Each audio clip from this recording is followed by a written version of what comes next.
ሰባተኛው ጠቅላላ ምርጫ ግንቦት 24 ቀን 2018 ዓ.ም ይከናወናል ተብሎ እቅድ ተይዟል።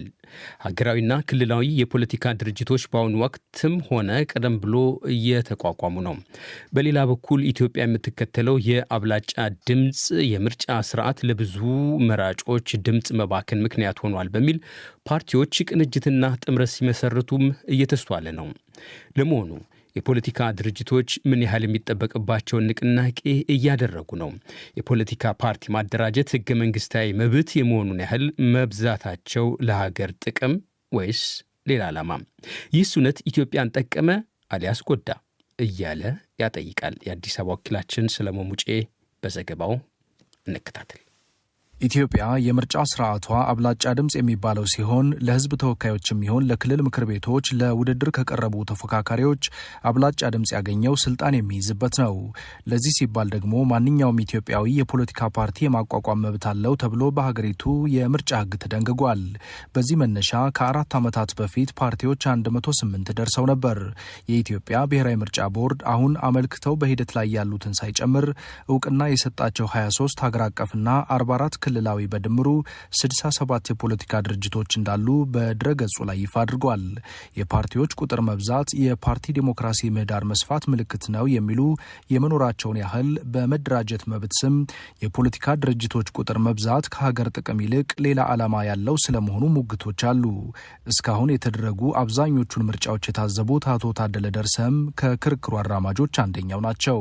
እነዛ 108 ፓርቲ 48 ደርሰው ጥሩ ነው ይቀንሳሉ ብለን ስንል ደግሞ አሁን 65 ደርሰዋል። ተገቢ አይደለም ከሚሉት የህብረተሰብ ክፍሎች አንዱ ነኝ። ለምን ብትለኝ ለዚች ሀገር 2 ቢበዛ 4 የፖለቲካ ፓርቲ ነው የሚያስፈልገን። አንዱ ይሄ ነገር ነው። በሌላ ሁኔታ የፖለቲካ ፓርቲዎቻችን ብዙውን ጊዜ ይዘውት የሚቀሩ የባለስልጣናት ምርጫ ነው። የኢትዮጵያ ህዝብ እንደ ማንኛውም ዜጋ የፖሊሲ አማራጭም ይፈልጋል። የህግ ባለሙያው አቶ አምደ ገብርኤል አድማሱ የፖለቲካ ድርጅት ማቋቋም ዓለም አቀፍ ህግ የሚደግፈውና በአሉታ ጎኑ የሚታይ እንዳልሆነ ያምናሉ። ይህ ማለት ግን እንደ ኢትዮጵያ ሲመዘን ሁኔታው ጉዳት አልባ ነው ማለት አይደለም። በየጊዜው ምርጫ በተቃረበ ቁጥር አዳዲስ ፓርቲዎች መፈብረካቸው፣ አዳዲስ ፓርቲዎች በገፍ መምጣታቸው ይሄ የዲሞክራሲያችን አለማደግ፣ የፖለቲካችን ምህዳሩ አለመስፋት የእነዚህ ችግሮች መነሻ ነው። ምክንያቱም ፓርቲ በዛ ማለት ከገዢው ፓርቲ ጋር ጥሩ አቅም ኖሮት ሊፎካከር የሚችል ፓርቲ እንዳይኖር ያደርጋል። ብዙ ፓርቲዎች ሲኖሩ አቅማቸው እዚህም እዛም የተበታተነ ፓርቲ ነው የሚሆነው። አብዛኞቹ ደግሞ ብሔርን መሰረት አድርገው የተመሰረቱ ፓርቲዎች ናቸው እና እነዚህ ሲታሰብ የሀገሪቱን ዲሞክራሲ ከማቀጨጩ የማይቀር ነው። ተገቢውን የሆነ የዲሞክራሲ ሂደት ተከትሎ ምርጫ ተደርጎ አሸናፊው እንዳይለይ የሚያደርግ ስለሆነ የፓርቲዎች መብዛት በአንድ የዲሞክራሲ እድገት ላይ የትልቅ ችግር ሊታይ የሚችል ነገር ነው። የኢትዮጵያ የምርጫ የፖለቲካ ፓርቲዎች ምዝገባና የምርጫ ስነ ምግባር አዋጅ ምዕራፍ 8 ስለ ፓርቲዎች የገቢ ምንጭና ንብረት ያትታል። በዚህ ድንጋጌ ፓርቲዎች ከመንግስት የሚሰጥ ድጋፍ ተጠቃሚ መሆናቸውም ተጠቅሷል። ለፖለቲካ ድርጅቶች ቁጥር መብዛትና ማነስ ይህ ሁናቴ ድርሻ ይኖረው ይሆን? የህግ ባለሙያው አቶ አምደ ገብርኤል አድማሱ ምላሽ ይሰጣሉ። ዲሞክራሲያችን ያደገ አይደለም። የምንነጋገርባቸው ሀሳቦች የተቀራረቡ አይደሉም። በጣም እዚህና እዛ የረገጡ በጣም የተለያዩ ናቸው እና ያ የዲሞክራሲያችን አለመጎልበት ትልቁ መሰረት የፓርቲዎች መብዛት ምክንያት ያ ነው። ከዛ ሲቀጥል ደግሞ ሁሉም በሆነ ነገር ባኮረፈ ቁጥር ተነስቶ ፓርቲ መሰረታለሁ የሚል እንትን ነው ይዞ የሚነሳው። ፓርቲ በመስረት እንደ ስራ ዘርፍ ተቆጥሮ የመስራቱን ነገር አለው። ከወራት በፊት 11 ክልላዊ የፖለቲካ ፓርቲዎች ጥምረት እንደመሰረቱ፣ በተመሳሳይ ትብብር ለኢትዮጵያ አንድነት የተባለ 4 የፖለቲካ ድርጅቶችን ያቀፈ ቅንጅት ከብሔራዊ ምርጫ ቦርድ እውቅና ማግኘቱን ሰሞኑን ይፋ አድርጓል። ያነጋገርናቸው አስተያየት ሰጪዎች እንደሚሉት በፓርቲ አደረጃጀት ስራ ውስጥ ለኢትዮጵያ ከታሰበ የሚበጀው ይህ ነው። የፖለቲካ ፓርቲዎች መብዛት አይደለም የዲሞክራሲ ባህል መግለጫው ወይም የዲሞክራሲ መጠቆሚያው። ምን አማራጭ አላቸው? የፖሊሲ አማራጮቻቸው ምንድን ነው? ከአንዱ ፓርቲ የአንዱ ፓርቲ በምን ይለያል? እና መሰባሰብ ቢችሉ ጥሩ ነው። የተጠናከሩ 2-3 ፓርቲዎች እንዳደጉ ሀገራቶች እንደነ አሜሪካ፣ እንደነ እስራኤል፣ እንደነ እንግሊዝ፣ እንደነ ፈረንሳይ፣ እንደ ሌሎችም ሀገሮች በዲሞክራሲ የዳበሩ ሀገራቶች ያሏቸው ውስን ፓርቲዎች ናቸው። እነዛ ፓርቲዎች ጠንካራ ናቸው። መንግስት መስርቶ ከሚገዛው ፓርቲ ጋር ተቀራራቢ አቅም ያላቸው ናቸው። ከዚህ አንጻር ሲታይ መጣመራቸው ጥሩ ጥቅም ይኖረዋል። ብሔራዊ ምርጫ ቦርድ ባወጣው የጊዜ ሰሌዳ መሰረት 7ኛው ጠቅላላ ምርጫ ሊከናወን 5 ወር ከ17 ቀናት ቀርተውታል። አሁን የሚስተዋለው ድባብ ግን የምርጫ ዓመት አይመስልም። ይህንን መነሻ ያደረገው የኢትዮጵያ ዜጎች ለማህበራዊ ፍትህ ኢዜማ ትኩረት ለሀገራዊ ምርጫ ሲል ዛሬ ባጋራው ጽሁፍ አሁን ያለው ነባራዊ ሁኔታ በጣም የተቀዛቀዘ በመሆኑ የመገናኛ ብዙሃን ይህንን የተቀዛቀዘ ያለውን የምርጫ መንፈስ እንዲያነቃቁ ጥሪ አድርጓል። ለዲደብሊው ሰለሞን ሙጬ ነኝ ከአዲስ አበባ። የኤርትራ ፕሬዝዳንት ኢሳያስ አፈወርቂ ከሀገራቸው ብሔራዊ የቴሌቪዥን ጣቢያ ጋር ያደረጉት ቆይታ በሚል ትናንት ይፋ በተደረገው የምስልና ድምፅ ማብራሪያ ከዓለም አቀፍ ጉዳዮች አንስቶ ስለ ቀጠናዊ ብሎም ስለ ኢትዮጵያ ጉዳይም ተናግሯል። ፕሬዝዳንቱ ማብራሪያ የሰጡት የዓለም አቀፍና ቀጠናዊ ጉዳዮችን በማስቀደም ነበር። ፕሬዝዳንት ኢሳያስ አፈወርቂ በዋናነት ስለምን ጉዳዮች አንስተው ተናገሩ? ዮሐንስ ገብረ እግዚአብሔር ይህን በማብራራት ይጀምራል። አብረን እንከታተል። በጣም አመሰግናለሁ ማንቴ። ፕሬዚዳንት ኢሳያስ አፈወርቂ በተለያዩ ጉዳዮች ላይ ሰፊ ማብራሪያ ነበር የሰጡት። በኤርትራ በተለይ ኤርትራ ላይ አትኩረው የተናገሩት የመሰረተ ልማት ግንባታዎች ላይ ነው። በኢትዮጵያና ኤርትራ ስላለው አሁናዊ ወቅታዊ የፖለቲካ ትኩሳት በተመለከተም በስፋት የዳሰሱበት ሁኔታ አለ። ዞኑ ደግሞ የምስራቅ አፍሪካ ዞን በአጠቃላይ ያለውን ሁኔታ ያለውን አሰላለፍ ከሱዳን ጋር ተያይዞ ከኢትዮጵያ ጋር ተያይዞ የተባበሩት አረብ ኤሚሬትስ ጋር ተያይዞም በአፍሪካ ቀንድ ያለው ሁኔታ እንዲሁም ደግሞ በአጠቃላይ ደግሞ በዓለማዊ ሁኔታ በተለይ ከፕሬዚዳንት ትራምፕ ወደ ስልጣን መምጣት በኋላ ያለው ዓለማዊ ሁኔታ ይሄ አሜሪካን እናሳድግ ወይም አሜሪካ ትደግ ቅድሚያ ፖሊሲ የትራምፕ ፖሊሲ በዓለም ላይ ሊኖረው የሚችለው ጫና ምንድን ነው? ከዛስ በአፍሪካ ብሎም ወደ ኤርትራ ሊመጣ የሚችለው ጫና ምንድን ነው በሚለው በጣም ሰፊ የሆነ ማብራሪያ የሰጡበት ሁኔታ ነበረ። የኤርትራው ፕሬዝዳንት ኢሳያስ አፈወርቂ ንግግራቸውን የጀመሩት አንተም እንዳልከው የዓለም አቀፍ ስርዓቱን ከዩናይትድ ስቴትስ ፕሬዝዳንት ዶናልድ ትራምፕ አሜሪካን ዳግም ታላቅ እናድርግ ዘመቻ ጋር በማሰናሰል ነበር። ቬኔዙዌላ፣ ግሪንላንድን እንዲሁም ቻይናና ሩሲያን በንግግራቸው መሀል አንስቷል። ምንድን ነው ስለ እነዚህ ሀገራት በዋናነት ያሉት? በጣም ታሪካዊ ዳራውን ጭምር ነበረ በስፋት የተመለከቱት። ከርዕዮተ ዓለም በተለይ የቀድሞ ሶቪየት ህብረት መውደቅ ጋር በተያያዘ ያለው ዓለማዊ ሁኔታ ከዛ በኋላ የነበረው የአሜሪካ ፖሊሲዎች በዓለም ላይ ትከተለው የነበረው ፖሊሲ እሷ የነበራት በዓለም ላይ የነበራት ጫና ተያይዞ ዓለምን እንዴት በፖሊሲ በርዕዮተ ዓለም ይቀያየር እንደነበረ የገለጹበት ሁኔታ አለ። በተለይ ደግሞ ጫና ሰጥተው የሰጡት ደግሞ ዶናልድ ትራምፕ አሜሪካ ዳግም ታላቅ አድርገው የሚል ፖሊሲያቸው ምን ያህል ከቬኔዙዌላ፣ ከግሪንላንድ፣ ከቻይና፣ ከሩሲያ፣ ከካናዳ፣ ከኢራን ጋር እያያያዙ በሰፊው ማብራሪያ የሰጡበት ሁኔታ አለ። ጠቅለል አድርገው ሲገልጹት አሁን የዓለም ኃይል አሰላለፍ አሜሪካ በአሁኑ ሰዓት ከባድ የኢኮኖሚ በቴክኖሎጂም በወታደራዊ ሁኔታም እንደ ቀድሞ ተፎካካሪ አይደለችም፣ እያሽቆለቆለች ነው ብለው ነው የገለጹት። በተለይ በኢኮኖሚ በትሪሊዮን የሚቆጠር ዕዳ አላት። ስለዚህ በአሁን አሜሪካን ድጋሚ ታላቅ የማድረግ ፖሊሲዋ የሚመነጨው በቬኔዙዌላ ይሁን በአፍሪካ ይሁን በተለያየ የዓለም ክፍሎች ያሉ የማዕድን ሀብቶችን የመጠቀም ሁኔታ የመፈለግና መልሶ በዚህ ፖሊሲ አሜሪካን ታላቅ የማድረግ እንቅስቃሴ እንዳለ ነው የሚገልጹት። ከዚህ ጋር ህንድ፣ ቻይና፣ ሩሲያ፣ አውሮፓ የሚኖረው ተጽዕኖ መታየት አለበት። የእሷ ብቻ ያለው ጫና ደግሞ አግዝፎና ለብቻው ነጥሎ ከማዕቀፉ ነጥሎ ማየት ተገቢ አይደለም ነበር ያሉት። አጠቃላይ የእሷ ጫና በዓለማችን በአውሮፓም በአፍሪካም በላቲን አሜሪካም በስም እየጠቀሱ ሲገልጿቸው ከነበሩ ሀገራትም ያላት ጫና የብቻዋን ገንጥሎ በማየት ወይም ግንጥል ጌጥ አድርጎ በማየት አያስፈልግም። አሁናዊ የእነዚህ ሀገሮች የዓለም ሁኔታዎች የነ ቻይና የነ ሩሲያ ሁኔታዎችንም በማየት ምን ይመጣል በሚቀጥሉት የ3 ዓመታት የትራምፕ ዘመን ምን ሊመጣ ይችላል ብሎ መዘጋጀትና ማወቅ ያስፈልጋል የሚል ሰፋ ያለ ትንታኔ ነው የሰጡት። ስለ ቀጠናዊ ጉዳይ ደግሞ ዋነኛ ማጠንጠኛቸው ያደረጉት ጎረቤት ሀገር ሱዳንን ነበር። የሱዳንን ጦርነት የእርስ በርስ ጦርነት አይደለም በማለት በተዘዋዋሪም ቢሆን የተባበሩት አረብ ኤሚሬቶችን በብርቱ ከሷል። እዚህ ጋርስ ምን አሉ? በታሪካዊ አመጣጡ ስለ ሱዳን የልማት ሁኔታ የነበረው ለአካባቢ መረጋጋትም የነበረው አስተዋጽኦ በመግለጽ አሁን የሱዳን ኃይሎች እሳቸው ሲገልጹት የውጭ ኃይሎች ጫና ነው እንጂ የእርስ በርስ ጦርነት ሱዳን ውስጥ የለም ብለው ነው የገለጹት። ምናልባት የሰራዊቶች ጦርነት ሊኖር ይችላል። በህዝብ አመፅ የተወገደው የሱዳን መንግስት ሰራዊቱ ከህዝቡ ጋር ነበር የወገነው። ሰራዊቱ ከህዝቡ ጋር ወግኖ የሽግግር ሉዓላዊ ምክር ቤት በማቋቋም ወደ ሲቪል ስልጣን ለማሸጋገር ነበር አልሞ ሲንቀሳቀስ የነበረው። እስከዚህ ድረስ እኛም እንከታተለው ነበር፣ ዓለምም ስከታተለው ነበረ። በጣም ሰላማዊ፣ ምክንያቱም የፖለቲካ ፓርቲዎችም እዚህ የገቡበት ሁኔታ አልነበረም።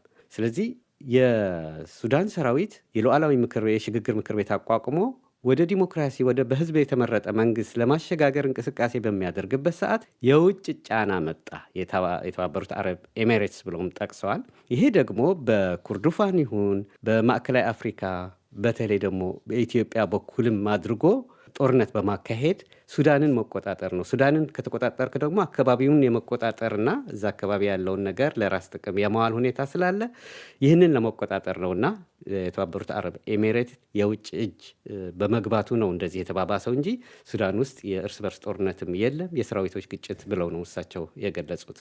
ሌላው የፕሬዝዳንት ኢሳያስ አፈወርቂ ንግግር ያጠነጥነው ዮሐንስ በኢትዮጵያ ገዢ ብልጽግና ፓርቲ ላይ ነው። የብልጽግና ፓርቲን በተመለከተ በሰጡት መልስ ይህ ጥያቄ ምላሽ አያስፈልገውም በሚል ነበር ማብራሪያቸውን የጀመሩት። እንዳደመጥከው ማብራሪያ አያስፈልገውም ብሎ ግን ብልጽግና ፓርቲ በአማራ በትግራይና በኦሮሚያ ክልሎች እንዲሁም ኤርትራ ላይ ያራምዷል ስላሉት አጀንዳም በስፋት አብራርቷል። በዝርዝር ምን አሉ? እውነት ነው ማንቴ፣ እየሳቁ ነበር የጀመሩት ይችን ጥያቄ ሲጠይቃቸው። ይችን ጥያቄ እኳ ብታወጣት ይሻል ነበር ማለት አስቤ ነበር ብለው ይስቃሉ። እና በአጠቃላይ በኢትዮጵያ በኩል በብልጽግና ያለው ሁኔታ ከኤርትራ ጋር ይሄ የጦርነት ማወጅ ሁኔታ በትግራይ ላይ፣ በአማራ ላይ፣ በአፋር ላይ፣ በኦሮሚያ ህዝብ ላይ የብልጽግና መንግስት ጦርነት አውጀዋል። በህዝብ ላይ ብሎ ነው የሚገልጹት። በህዝብ ላይ ጦርነት አውጀዋል እና ይህ የውስጡ ችግር እንደ ማዳመቂያን የተጠቀመበት የሁለቱም ማያት ብለው የገለጹት ሁለቱም ውሃዎች ማለት የናይልና የባህር በር የማግኘት የቀይ ባህር ጉዳይ እንደ ማድመቂያ ነው እየተጠቀሙበት ያሉት እንጂ የውስጥ ጉዳያቸው ነው ብለው የገለጹበት ሁኔታ አለ። እንደውም በሳቸው አገላለጽ 4 አገላለጾች አሉኝ ብለው ይህን ሁኔታ ሲገልጹት እሳቸው ሰነፍ፣ ፈሪ፣ ነዳይ፣ ስስታም ብለው ነው የገለጹት። ይሄ ሁኔታ ማንን ሲገልጹ ማለት ነው?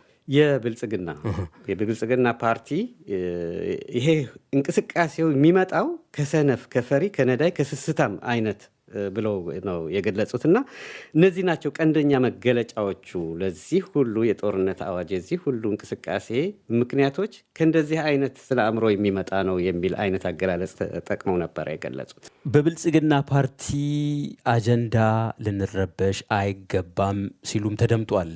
ጦርነት አንፈልግም፣ ግን ራሳችንን መከላከል እንችላለን የሚል አይነትም መልእክት አስተላልፏል። ምን ማለታቸው ነው? እንግዲህ እዚህ ጋር ሲገልጹት ምንድን ነው የጦርነት ጋጋታው አለ፣ የብልጽግና አጀንዳ ግን አይደለም። ይሄ ጦርነት አዋጅ የቀይ ባህር የማግኘት የናይል ጦርነት በናይል አካባቢ የታወጀው በአጠቃላይ ይሄ በኢትዮጵያ መንግስት በኩል እየታወጀ ያለው የብልጽግና ብለው የገለጹት እንደው ለማዳመጥ እነዚህ የጦርነት አዋጆች የሚያዳምጡት በጣም ትዕግስተኞች ናቸው ብለው ነው የገለጹትና ብዙ አዋጆች እንደሚደረጉ፣ ይሄ ግን የብልጽግና አጀንዳ አይደለም፣ በዚህ ላይ እጅ ያስገቡ ኃይሎች አሉ ብለው የገለጹበት ሁኔታ አለ።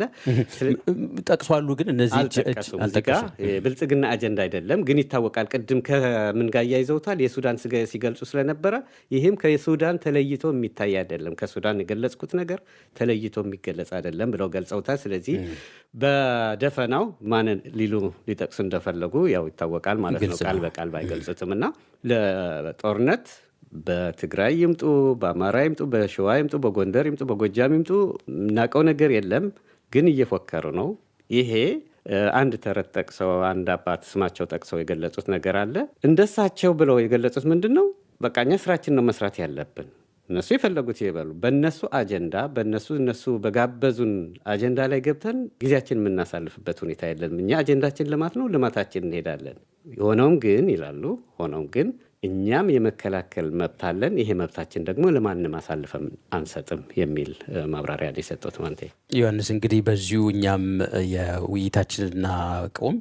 የኤርትራ ፕሬዝዳንት ኢሳያስ አፈወርቂ ከሀገራቸው ብሔራዊ ቴሌቪዥን ጣቢያ ጋር ስላደረጉት ቆይታ ከባልደረባይ ዮሐንስ ገብረ እግዚአብሔር ጋር ያደረግነው ውይይት ነበር። ዮሐንስ፣ ከልብ አመሰግናለሁ። ጊዜ ይስጥልኝ። እኔም አመሰግናለሁ ማንቴ። እንግዲህ ይህን ቃለ መጠይቅን በተመለከተ ሌሎችም አስተያየቶች በፌስቡክ የቀጥታ ስርጭታችን ላይ እየተሰጡ ነው። ወደ በኋላ ላይ አስተያየቶቹን ጊዜ ካለ ለማቅረብ እሞክራለሁ። አሁን ወደ ቀሩን የዜና መጽሔት ትንታኔዎች ነው የሚሻገረው። ኢትዮጵያ ውስጥ ከጊዜ ወደ ጊዜ መንግስት ከተለያዩ አይነቶች የገቢ ምንጮች የሚሰበስባቸው የገቢ መጠን እጅጉን ከፍተኛ መሆናቸውን እየገለጠ ነው። የኢትዮጵያ መንግስት ባለፉት 6 ወራት ብቻ የሰበሰበው የገቢ መጠን ታይቶ የማይታወቅና አመርቂ መሆኑን ባለፈው ሳምንት መጨረሻ መንግስታዊ ምንጮች አመልክቷል።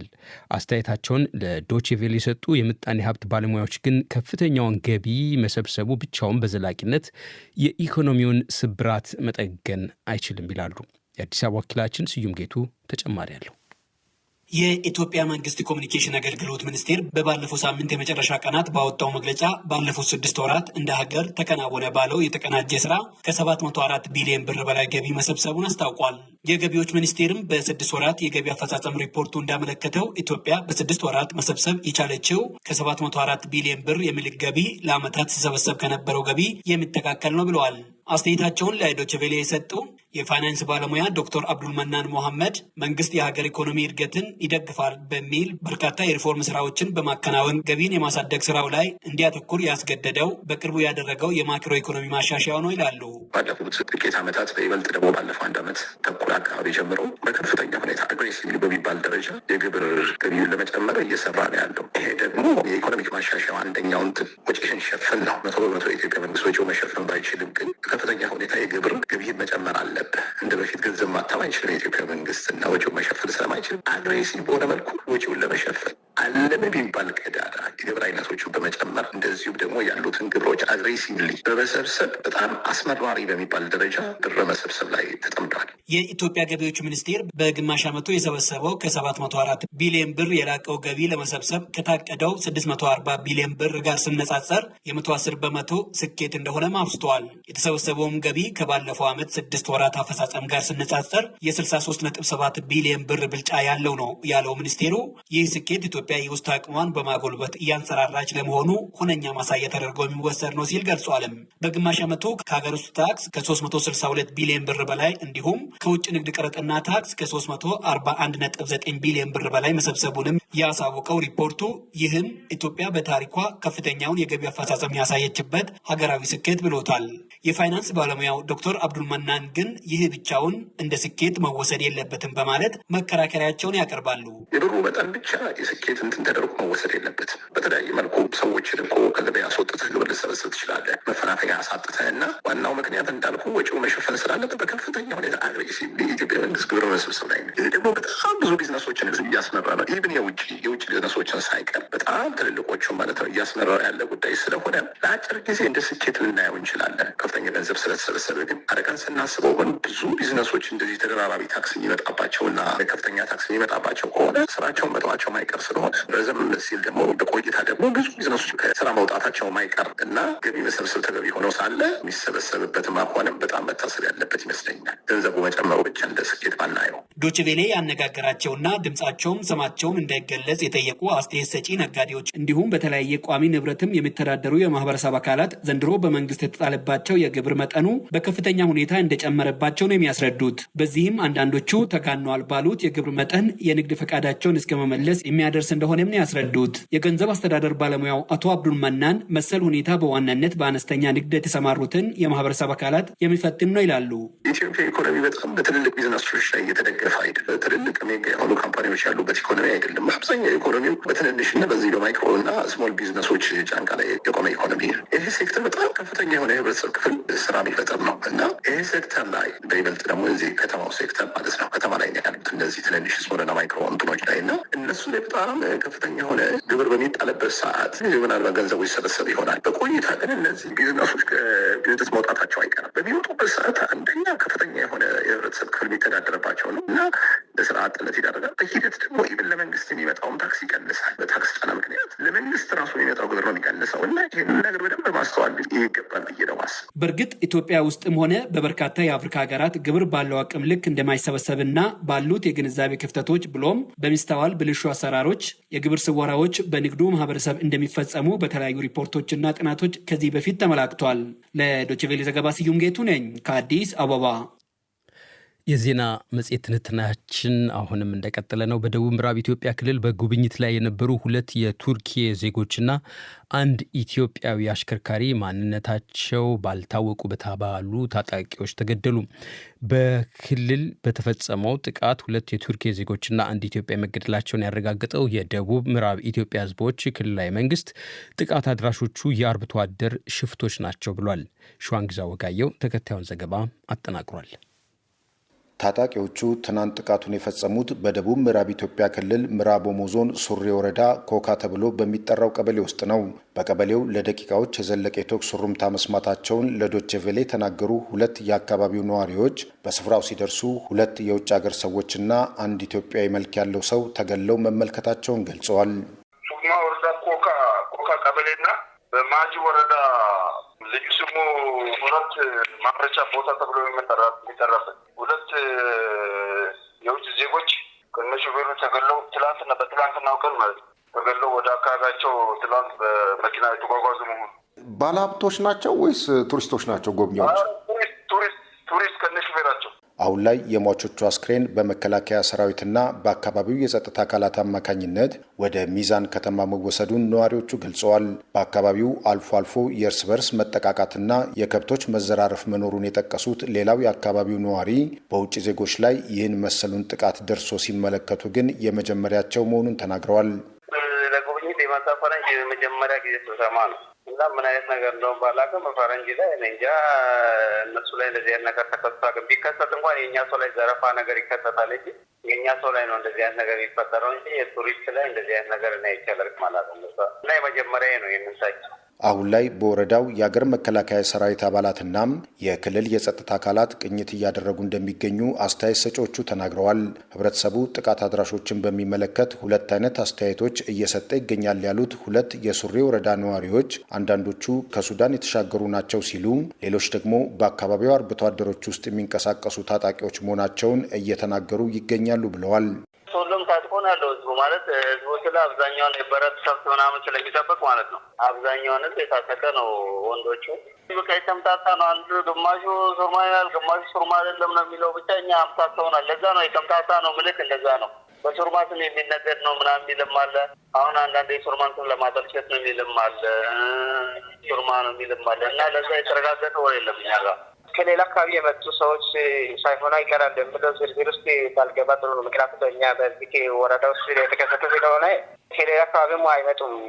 ምክንያቱም እነሱ ያሉ ውስጥ አልፎ የሚገባ ሰው ስለሌለ ማለት ነው። ከዚህ በፊትም ገብቶ ማለት አዘጋጣሚ እዛ አካባቢ ሰው ነው እንጂ እዛ ከሌላ አካባቢ የመጣ ሰው ነው ብዬም ምላሽ መስጠት አልችልም። በክልሉ በተፈጸመው ጥቃት 2 የቱርክዬ ዜጎችና አንድ ኢትዮጵያዊ መገደላቸውን ያረጋገጠው የደቡብ ምዕራብ ኢትዮጵያ ሕዝቦች ክልል መንግስት ጥቃት አድራሾቹን የአርብቶ አደር ሽፍቶች ናቸው ብሏል።